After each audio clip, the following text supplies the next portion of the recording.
So you know how from time to time you have a friend or you meet somebody who is single-handedly lifting up the sky and changing the world through their sheer bloody-mindedness without any public recognition, and they do it just because it's become a passionate mission, and at the end of the day, probably an obsession.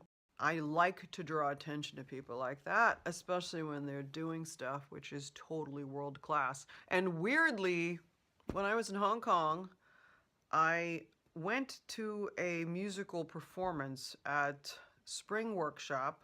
I had no idea that what I was going to witness was going to dovetail perfectly with my encounter with David Greilsammer, and that it would actually be a continuation of reflections which had been triggered by his recital of Cage Scarlatti at Wigmore Hall, something I just vlogged about. Hey, what am I doing looking like Batman in the middle of this gritty looking industrial area? It's because I just came out of a performance at Spring Workshop entitled An Exposition, Not an Exhibition by Ari Benjamin Meyers.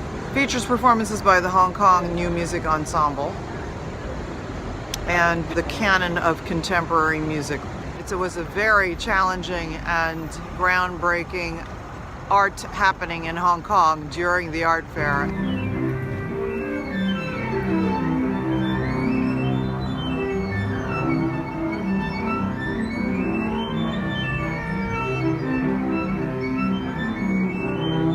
Bravo to Mimi Brown, who is the founder and director of Spring Workshop, who has dared to just look far beyond convention in holding these very pioneering and unorthodox art performances, music performances, and exhibitions. To be clear, I'm not encouraging you to check out contemporary classical music. It can be extraordinarily alienating.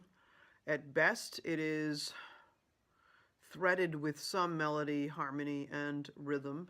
At worst, it can be downright cacophonous and unbearable.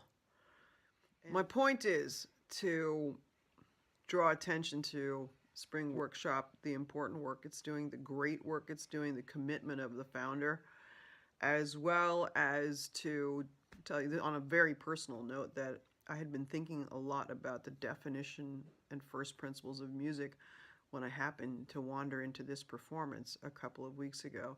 And lo and behold, it struck the sweet spot of my intellectual fascination at that moment.